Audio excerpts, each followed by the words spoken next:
समझ नहीं आ रहा अपने सैलरी इंक्रीमेंट का क्या करूं। बेटा इतना क्या सोच रहा है? अपने म्यूचुअल फंड्स के एसआईपी का टॉपअप करा ले। This is the right time. क्या? समझ में नहीं आया। बेटा इतना क्या सोच रहा है? अपने म्यूचुअल फंड्स का एसआईपी टॉपअप करा ले। This is the right time. अब समझा।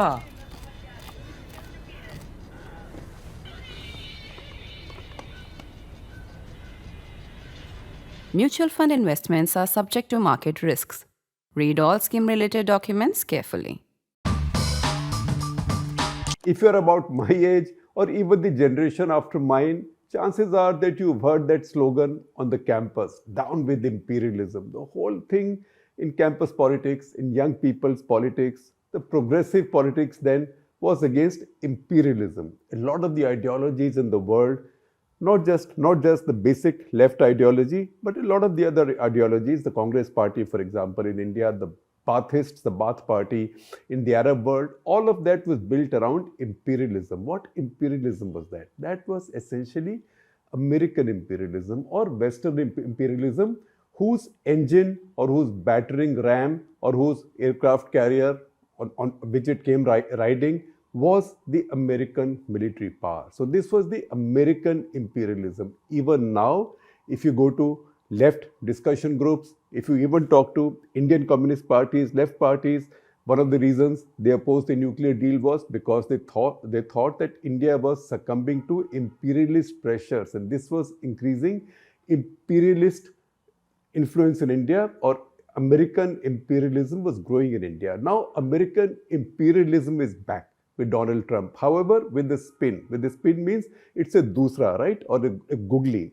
What's a googly? It's bowled with the action of a leg break, but goes out as an off break, right? So this or a dusra like that. So this is a bit like that. Imperialism, but imperialism against your own. This is not an imperialism against third world, against Africa, against any of the countries that might have been the usual targets, or that might have seen themselves as usual targets. All of what Trump is now planning or threatening or suggesting that he's going to do basically is directed at his own allies. In some cases, at least in two specific cases, treaty-bound security allies. That is Canada and Denmark. Even with Mexico, he has a bunch of treaties, a whole bunch of treaties. There, he's only talking of renaming the Gulf of Mexico as the Gulf of America. We could rename it Gulf of Donald Trump. He's got the power now if he thinks. But also from Panama, he wants to take the Panama Canal. All of these are not third world, some third world countries in a very distant part, Asia, Africa, etc. That's where these imperialist games were played. So this is the new spin, and the reason I say this is a back of the hand delivery, or this is the wrong one, that's because this imperialism is targeting his own. Because Denmark is an ally, Canada is an ally. Those are two of his biggest asks. Now, how serious is his ask to take over Canada and make it the 51st state of America, or is it just pressure on Canada to relent not just on tariffs? That's not the issue that he has with Canada. He has an issue with immigration and fentanyl smuggling, etc. However, we also know that he did not like Justin Trudeau very much. So we'll see what happens there. But a more serious thing is his idea of taking over Greenland, of buying up Greenland. Now, Greenland is not a small place, I will explain to you. The difference between this and the rest is that Greenland is also a peculiar territory. Look at the map of the world. Go right up to North Pole. You will see it on your screen. You go to North Pole, you see a lot of empty spaces, but these are empty more for habitation. They are not so empty for land. There are a lot of islands there. There are a lot of land features there. These are sort of north of Canada, a lot of it, north of Canada, and not that far from Russia. That's a very important point. And what is not very far from Russia, ultimately, is not that far from China as well. Because once again, see how the map of the world works. Go right up to North Pole. This area so far, this area so far was considered so inaccessible that nobody bothered too much about this and nobody saw a great deal of strategic interest there. However, with climate change now and the rapid melting of the glaciers and the ice cap, the polar ice caps, many of these seas, many of these passages are becoming navigable. And if they become navigable, see again what is called as the Arctic Circle. If you draw the Arctic Circle, you will note a couple of things. One, you will see that this opens up a northeastern and northwestern passage. That passage, one takes you to the Pacific, one takes you to the Atlantic. So this way, this becomes a new Arctic passage between the Atlantic and the Pacific. So just as you see the importance of the Indo-Pacific rising, now you will see the Arctic sitting there between the Pacific and the Atlantic. This is right up north. That is very close to America. And once again, if you see the map of the world, once again projected on your screens, you will notice that Greenland actually is much closer to America than to Denmark, the country of which it's a part. Denmark has sovereignty over Greenland, but America is much closer. In fact, the distance between Washington DC and Nuuk, I will tell you something more about that in just a moment, between Washington DC and Nuuk is less than the distance between Nuuk and Denmark's capital, that is Copenhagen. So the Americans see this as a security challenge because they think that through these passages, the Russian power can come in, the Chinese power can come in. Nobody worries so much about Russia anymore, but the Chinese power for sure. Chinese already part own one of the mineral companies carrying out exploration in Greenland.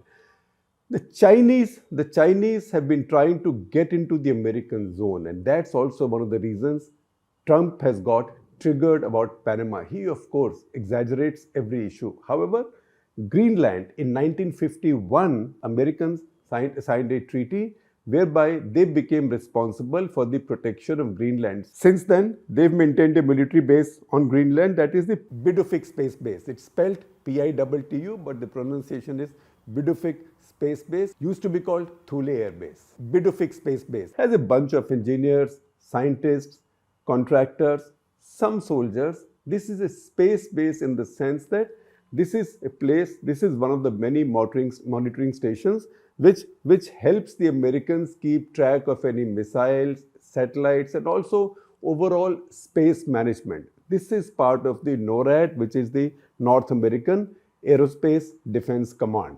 Very critical to the Americans. And Americans would like to do more and more of that, would like to be present there even more. So 1951, I told you, this treaty was signed. In 1946, Harry Truman had made an offer to buy Greenland. This was a secret offer which was revealed much later. But this offer was made. That offer was for $100 million payable in gold equivalent. That did not happen. In any case, in the course of time, Denmark became an ally. In 1955, in fact, Denmark passed an internal law not to allow any nuclear weapons on its soil. Later, it turned out in 1995 that the Americans had indeed positioned some nuclear weapons on the island, large island, which caused a scandal in Denmark. Besides this, there was also an incident on 21st January 1968 when a B-52 bomber, a B-52G of US Air Force, that crashed while making a landing at Thule Air Base. It was making a landing, it was an emergency landing, and crashed. In the course of that emergency landing, it was carrying 4 thermonuclear weapons, 4 hydrogen bombs. One of those has not still been found. This led to a fire and quite a bit of nuclear radiation at that point, 1968, so you could get away with a lot. One of those bombs has still not been found.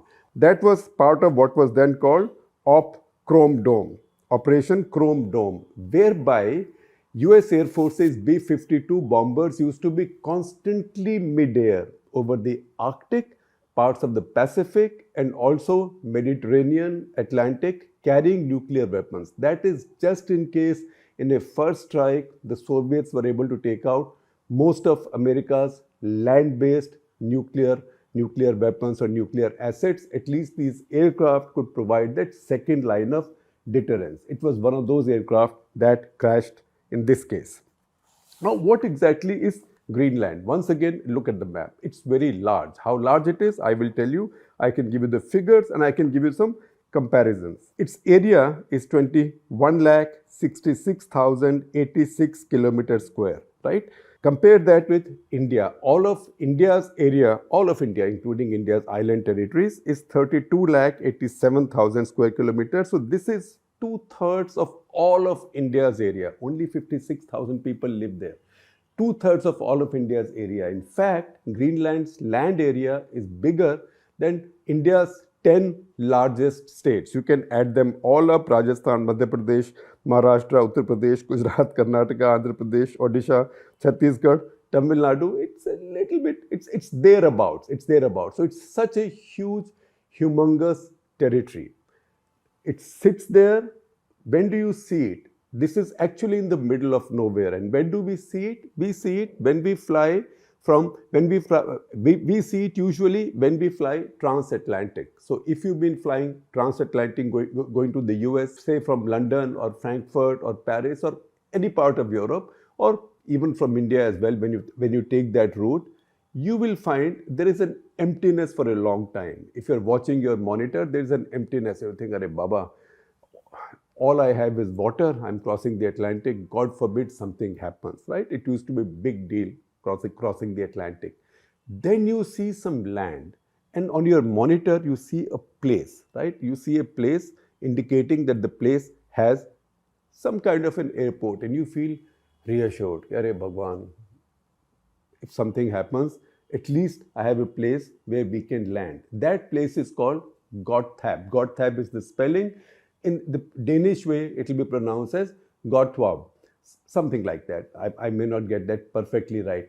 That is what is now called Nuuk. That is the capital of Greenland. It's the only habitation of any considerable size in Greenland. After all, the people there are only 56,000. Since it has large area, it also has large distances. Its length at the longest is 2,670 kilometers, about as much as India from Kashmir to Kanyakumari, and its width at its widest is 1,050 kilometers. Now, what exactly is Greenland politically and how did it get here? Now, a small country like Denmark has two large island territories, two large autonomous island territories. There is Greenland and there is Faroe Island. In fact, the King of Denmark, King Frederick X, has only recently changed his coat of arms to include also symbolically both Greenland and Faroe Island. Now, Greenland sort of became a part of the union with Norway in 1262 AD. Then carried on like that. Some people came and inhabited Greenland. Until then, it was Vikings came in, and then the Inuit. They came in and they settled down here. Then 14 January 1814.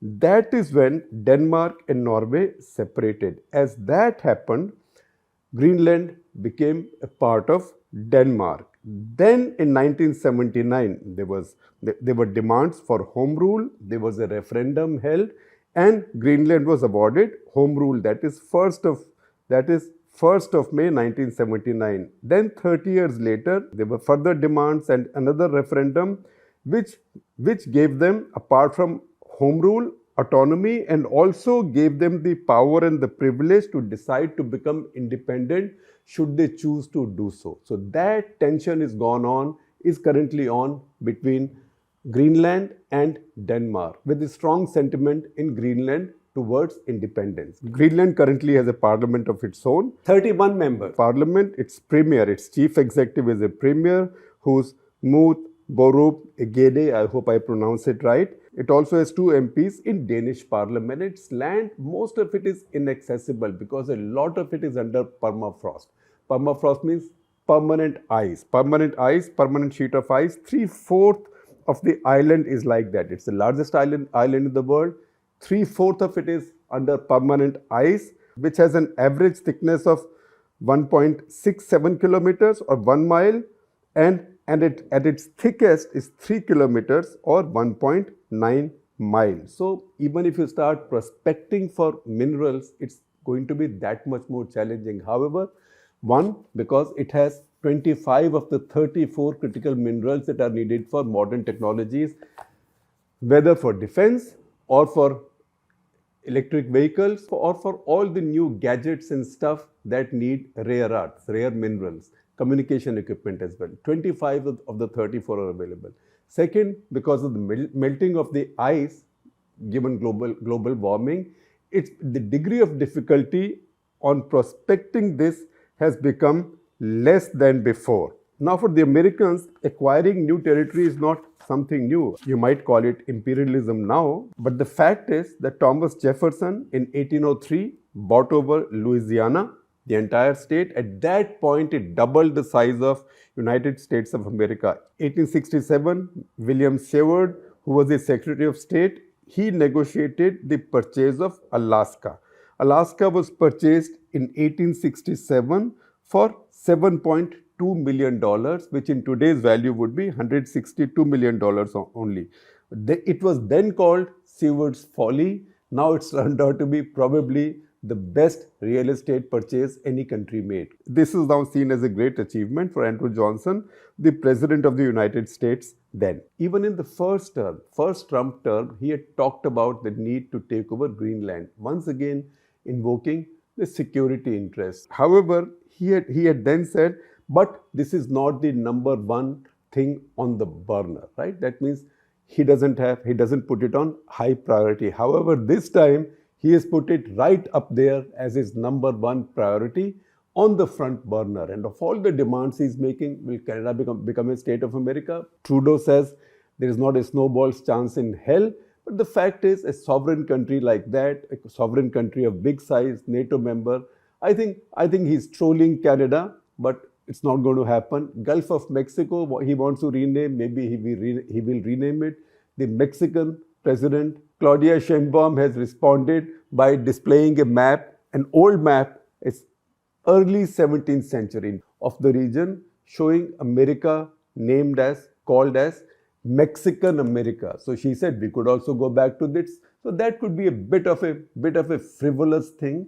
However, the most significant thing right now seems to be the Greenland issue, because this is also the year when Greenlanders decide whether they want independence from Denmark or not. So that way, a crack is available for Trump to either run his knife through it or to make an offer that Greenlanders can't refuse. The question also is that if he decides to buy Greenland, who will he pay?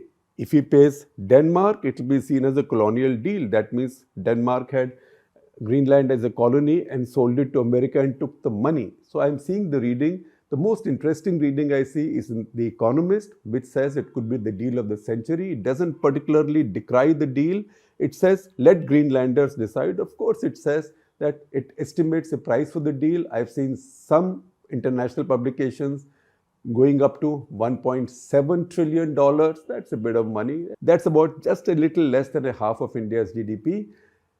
The Economist says at the minimum, the calculation they make will make each one of these 56,000 residents of Greenland multi-millionaires. So maybe they will see it as a good deal. So once again, I would say that this is an issue that you should not see as closed. This is not as frivolous as Trump wanting Canada to become his 51st state or just renaming of the Gulf of Mexico. He could tomorrow decide to rename anything. We in India are busy renaming almost anything. But that's again a relatively frivolous thing. But remember, America, even in the 19th century, bought over Alaska. That made Russia their neighbor, Russian Empire their neighbor, because at the other end of Alaska, the western end of Alaska, it shares maritime boundary with the Russians, what became Soviet Union later and Russia again, across the Bering Sea. This will once again take them close to Russia and those sea lanes as well. Once again, see the map of the world, this part of the map of the world. We've not been focusing on this for a lot of time because it's been out of sight, out of mind. But now with better navigation, with better weapon systems available, with China's rising ambitions, and importantly, with climate change and ice melt, this zone has become geopolitically and geostrategically priceless. And that is what Trump is aiming at because he sees a vulnerability with the status of Greenland. However, remember that Denmark is a NATO ally. Denmark is a NATO ally. Canada is a NATO ally. And that's the reason I started this out by saying that this is reverse imperialism. This is imperialist pressures over your own.